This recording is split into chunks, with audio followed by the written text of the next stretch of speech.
It's fair to say, guys, match day 2 of the Championship did not disappoint. We have a lot to discuss. Before we move on, this is what the prediction league currently looks like after 2 matches have been played.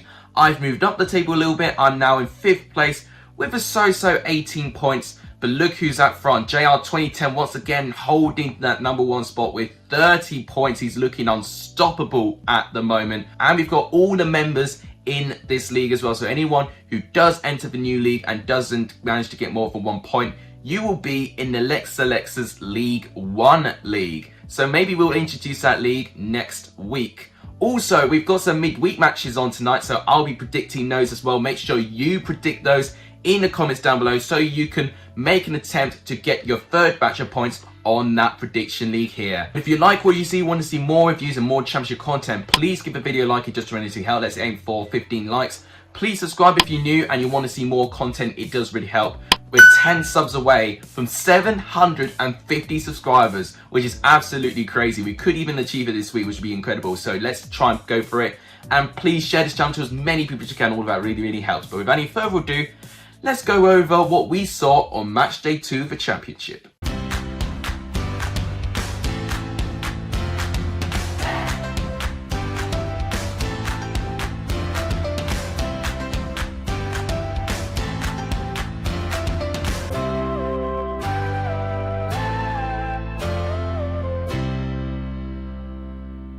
So starting with Peterborough, they go off finally with their first win of the season, their first Championship win in over 9 years, with a 2-1 victory over Derby. It was a dramatic game, to tell you the truth.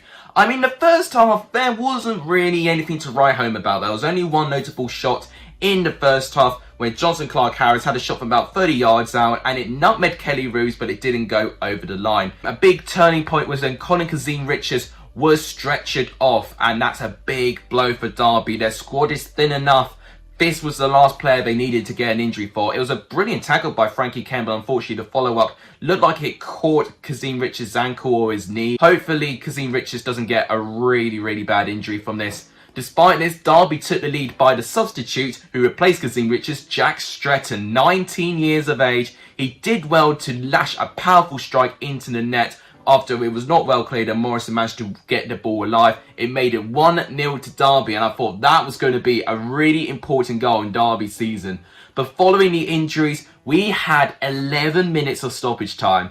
And in the first of those minutes of stoppage time, whilst Derby was starting to try and wrap the game up, a quick free kick was taken. Joe Ward with a brilliant cross and Burrows scoring a really good tap in. A really good teamwork goal that was for Peterborough. That made it 1-1 and the crowd went alive. And since then, Derby for me caved in. And then Peterborough in the 10th minute of stoppage time, the 100th minute, Joe Ward once again, right hand side, cross came in. Nathan Burr makes a mess of it, tries to clear it, but it turns out it gets stuck in his legs. Siriki Dembele capitalises, who was a substitute. He shoots and he scores, and that made it 2-1 to Peterborough. And one thing you've got to praise Dan Ferguson was the substitutes. And what will really help Peterborough's season is to have that self-belief that they can always play on to the final whistle. As with Derby, it's a heartbreaking defeat. And for the fact they've got injury to Colin Kazim-Richards now, it just really makes the whole thing a lot sour. They've got a really big midweek game coming up against Hull City, another recently promoted side. They've got to really try and capitalise and get some points on the board. Otherwise, it will almost confirm that it will be a very dangerous season for Derby. Now to the 3 o'clocks, we start off at Oakwell, where Barnsley beat Coventry by 1-0. 4 points Barnsley find themselves, which is a pretty respectable start under their new manager with Marcus Schopp. But if you looked at a football sense, if you looked at those possession stats, you would think that Coventry deserved it. 62% possession, 12 shots to Barnsley's 8. 2 shots on target, which I think was their biggest letdown. Them not taking their chances. There were some really good bits of play at times from Callum O'Hare, finding Victor Gaiocas in some fantastic areas. Unfortunately, he just couldn't take them. And Ian Matson, who I know from Chelsea, he did a terrific couple of crosses, and I was hoping that, you know, one of them could actually score. There was one of them where Gaiocas volleyed a cross from him, and it came off the crossbar, which was very unlucky on his part. Barnsley took the lead when Coventry gave the ball away in their own half, and it was a brilliant through ball pass, I think by Ramal Palmer, to find Dominic Friesia running through into space. He was onside. That made it 1-0 to Barnsley. That was the only time for me when Coventry were poor at the back. Coventry kept going. They really tried to rally forward. Brad Collins made a brilliant save off a free kick from Gustavo Hamer, but Coventry had their chance. They had a penalty won in the final minute of the game when Allen was fouled by Joe Williams. Victor Gallorquez stepped up, and I was surprised because I expected Martin Waghorn to step up, but it was Gallorquez, and alas, Brad Collins saved the penalty. It was a brilliant save by Brad Collins, and he deserves a lot of credit, and the Barnsley fans were absolutely terrific. But Coventry, if they scored that, I think they would have got a little bit of a sense of justice, because I think they were the better footballing side. They just didn't take their chances.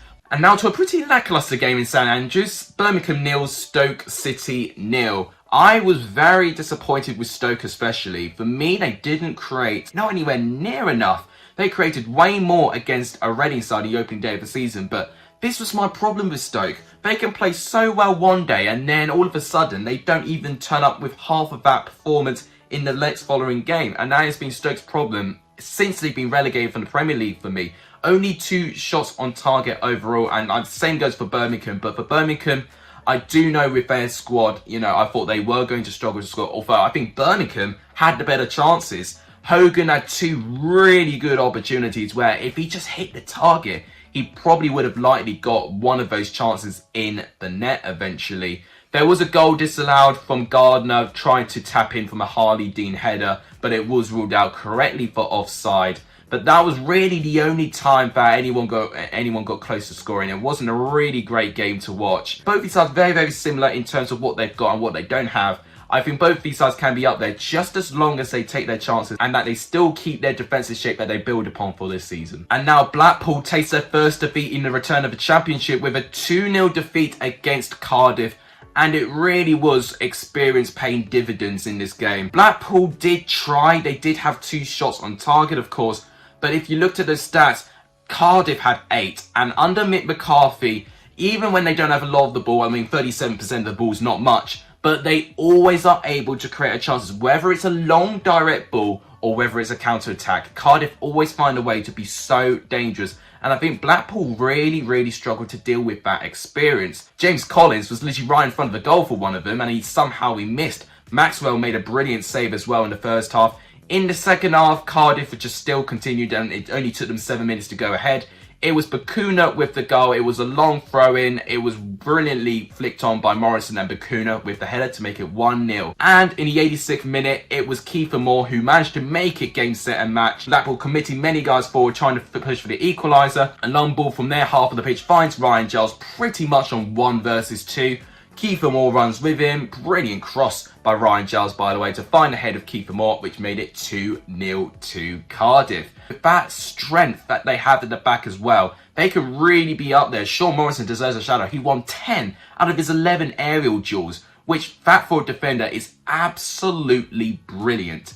As with Blackpool, I'm a little bit worried in terms of their attacking sense. If they don't score, they're not going to project enough points up the table. And that, I think, is going to be their biggest kryptonite unless they get some confidence going forward or they get an experienced championship striker. What's even worse off for Blackpool is that Cardiff had the best XG out of everyone as well with 2.6. Even more than Fulham, who scored 5. So Blackpool, for me, definitely need to do better when it comes to them defending direct attacks. And we just mentioned Fulham. They scored 5 goals against Huddersfield Town, and somehow they had a lower XG than what Cardiff had.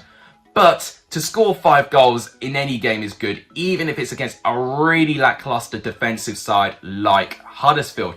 It was a frantic game, to tell you the truth. Huddersfield did have a goal disallowed with Matty Pearson. I think it was from a corner, and then he may have been called for offside or maybe a foul on the player. I'm not too sure about the full details of that disallowed goal. But then Fulham take the lead, which has definitely been a goal that's been viral, to say the least. Sorba Thomas with an atrocious back pass. Schofield with an atrocious recovery, trying to chest it.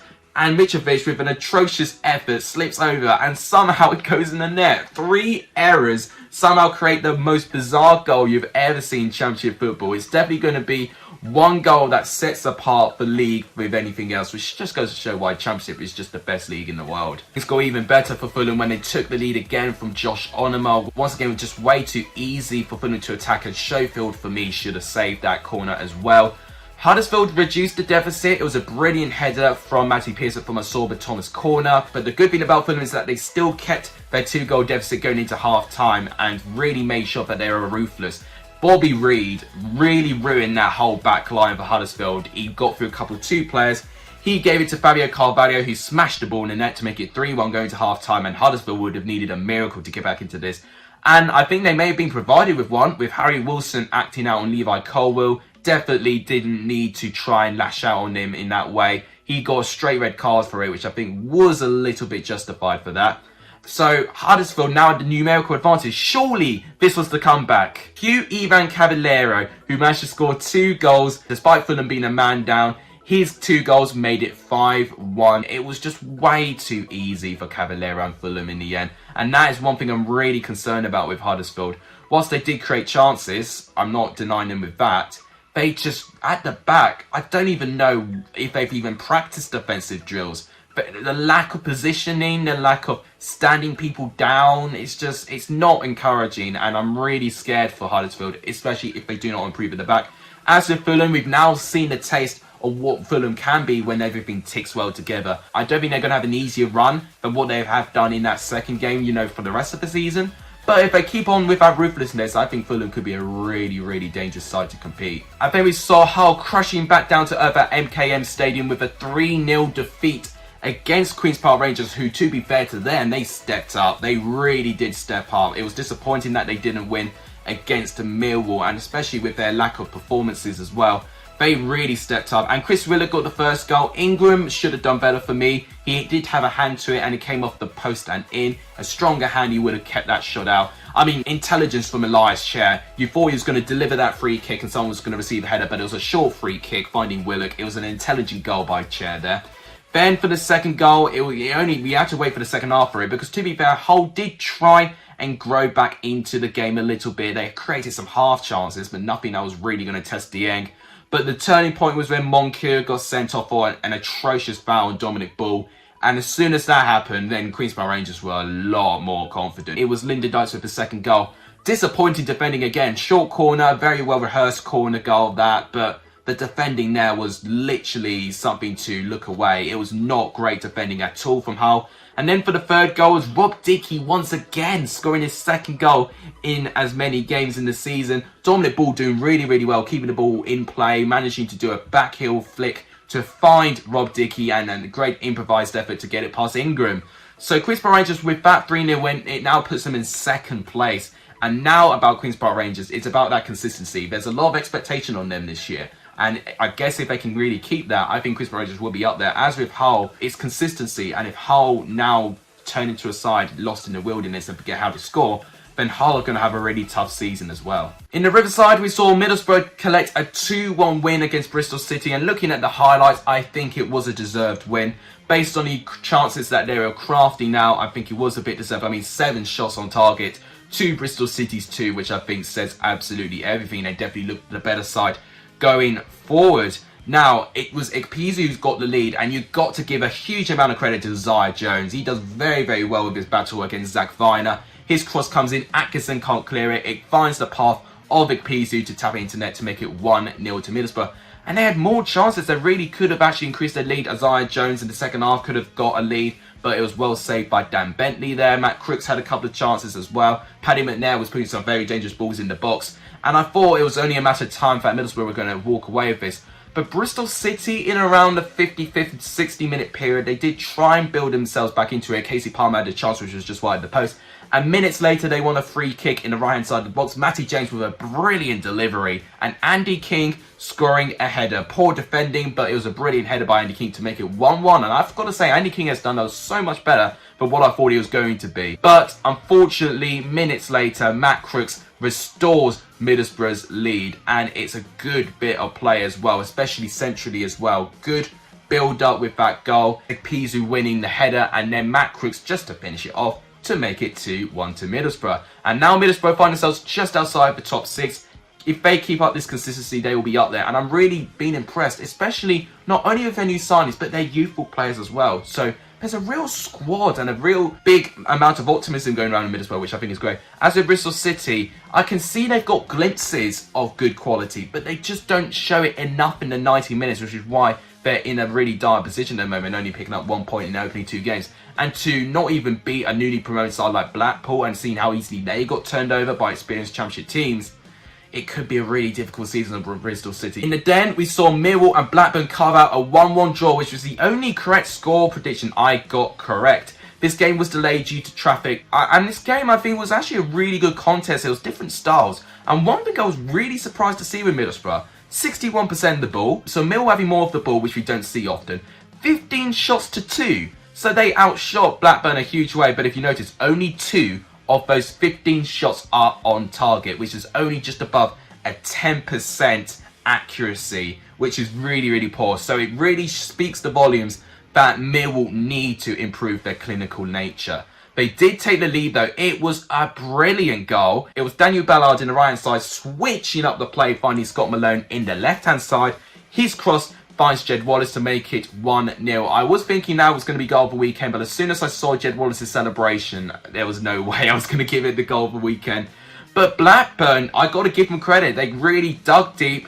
They were probably a bit fortunate they didn't fall further behind, but they got the equaliser. Joe Offrow with the teasing cross, Diaz with the header, made it 1-1, just as easy as that. So Millwall will be a bit disappointed with defending with that goal. Blackburn are still unbeaten, and you see this so often with Tony Mowbray's teams. They go unbeaten for a long period of the season, and if they can actually keep staying unbeaten for quite a while, Blackburn could be a team that could be up there. Millwall have been a team that I've been impressed with as well. They just need to improve their clinical nature, because I really think their midfield and their defence is close to what it should be in a good championship team. We now go to the City ground, and it's Bournemouth that managed to collect the win 2-1, and this was a slightly weaker Bournemouth squad because obviously we have got a couple of their players serving suspensions, but also a load of injuries as well to senior players. So I did have to play a lot of youth players, but that was the worst thing. What on earth was their kit? It reminds me of the toy soldiers from Toy Story. But moving away from that, David Brooks got the first goal. It was brilliantly worked actually in the right hand side. I think it was Solanke who managed to tee him up the pass. Brilliant strike by Brooks to get past Samba to make it 1-0 to Bournemouth.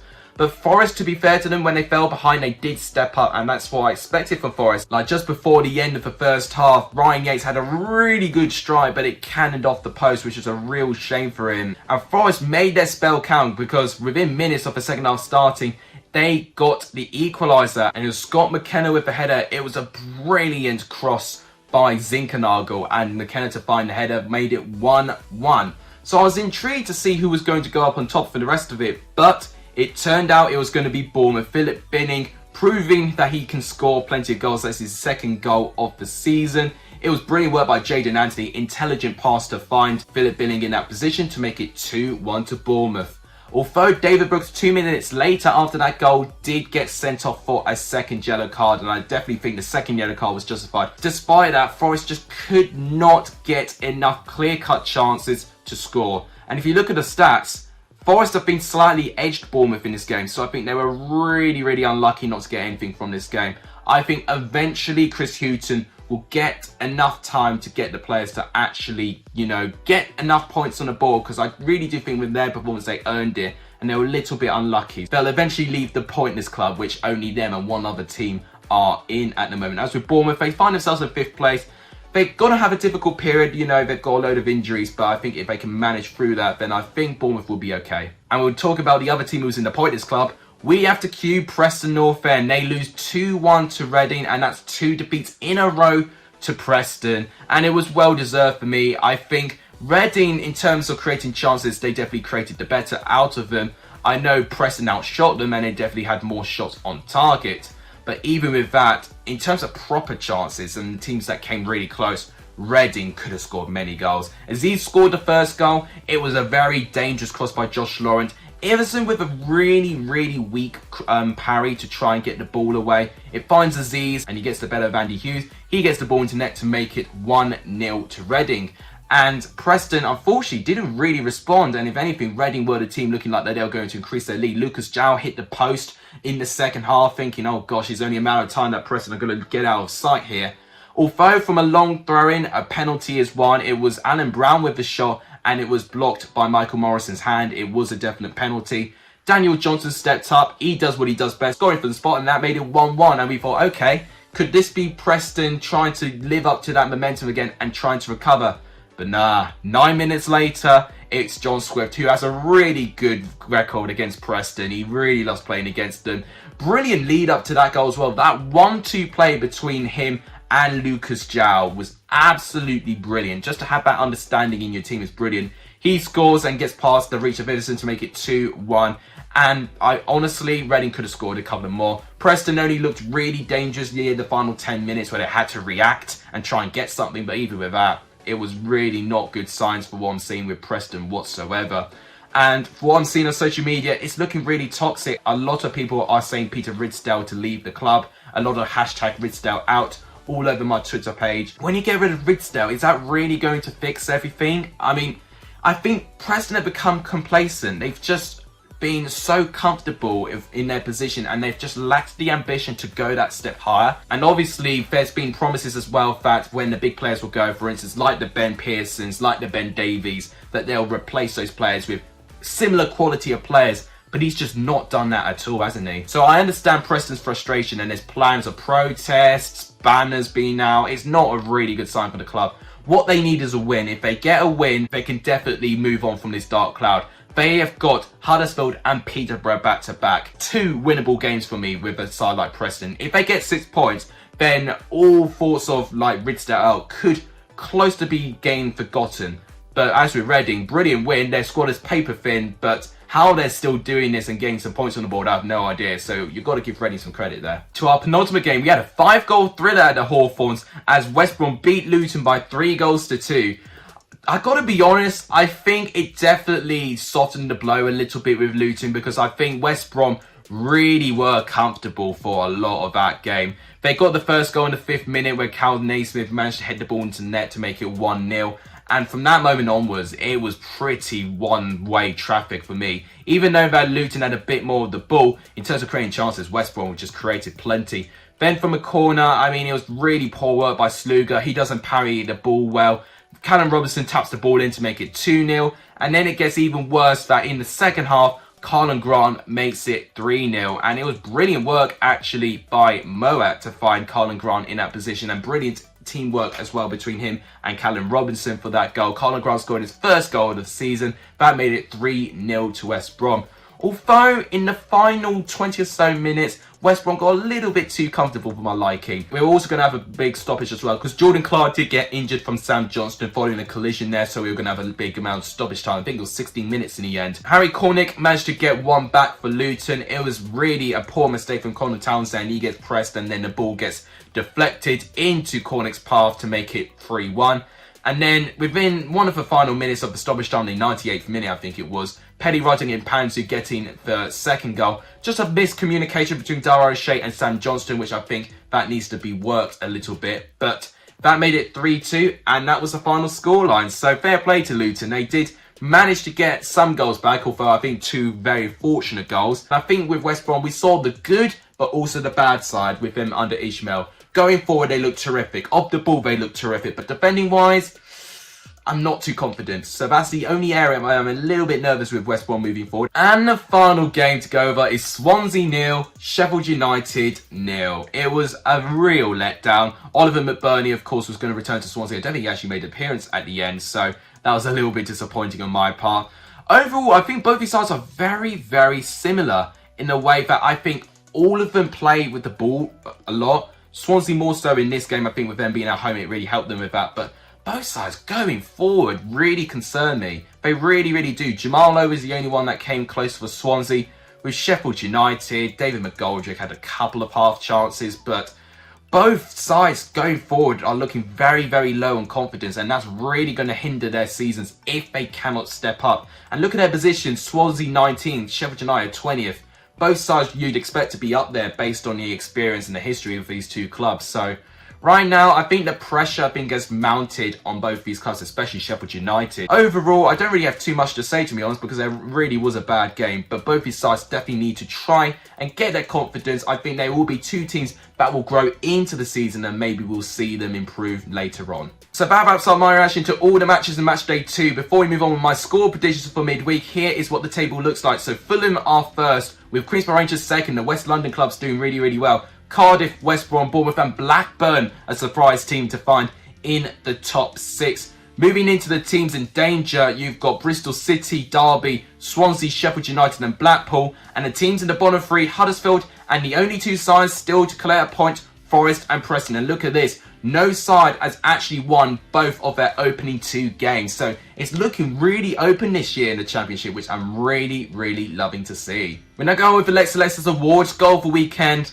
I think I've got to give it to Mitrovic. Just the viral goal he scored against Huddersfield. There were a couple of great goals, but I think I cannot rule it out. It was probably going to be one of the most memorable goals we'll see in the Championship. Player of the weekend, I think Rob Dickie. Not only has he continued his good form, he's gone into the Championship team for the second week in a row as a defender. That's really difficult to do. Scored a goal again, so that's 2 goals in 2 games. But he also made a goal line clearance as well in the game against Hull as well. So defending and going forward to be that sharp, I think my player for the weekend is going to be Rob Dickie. And then result of the weekend, I'm going to say Huddersfield 1, Fulham 5. And now a new segment in this video, prediction of the weekend. And we are going to give that award to Simon Chaplin, who correctly predicted that Fulham would win by 5 goals to 1. And this was before a ball had been kicked in this game and before any of the lineups were announced as well. So fair play, Simon Chaplin. You are officially the first member getting my prediction of the weekend. Now, without any further ado, let's go on with my midweek predictions. So on the left-hand side of the screen are my midweek predictions for the Championship. Looking at Barnsley and Luton, I think both these sides are really, really close. I'm going to say 1-1. Blackpool, Coventry, both sides which I've criticised not scoring enough. So I'm going to go 0-0 for that game. Huddersfield and Preston, a big game for both these sides. They really do need the points. But I think Preston, I think this will be the start of their turnaround. I'm going to say 2-1 Preston.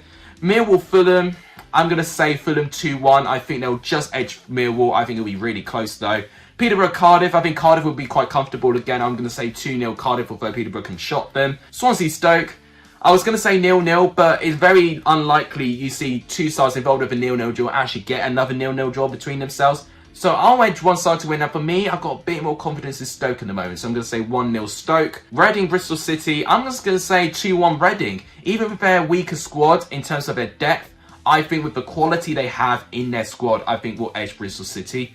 Birmingham and Bournemouth, close. I think Birmingham could get a result following the injuries that Bournemouth had and the amount of youth players they've got to play.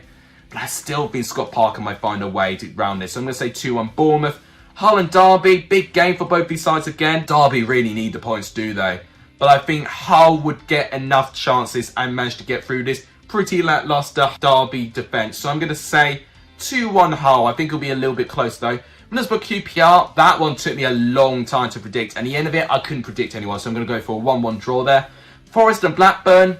I was impressed with Forest, even though they didn't get a win. Blackburn have just, they started the season so well. So I was originally predicting a Blackburn win. But I'll go for a 2-2 draw. I think both these sides can definitely cancel each other out, actually. And I think Forest will get their first point of the season. Then West Brom, Sheff Utd. West Brom beat Sheff Utd at the Hawthorns last year, and I think they'll do so again. I'm going to say 2-0 West Brom. But that wraps it up for my review video for the channel today. If you guys enjoyed it, please give the video a like. It does tremendous help. Please subscribe if you haven't done, or if you're new around here. 10 subs away from 750, so let's keep this going. And please share this channel to as many people as you can. All of that really, really helps. That wraps it up. Thank you guys so much for watching, guys. A legendary for Sonia in this video. And as always, I'll see you guys very, very soon. Take care.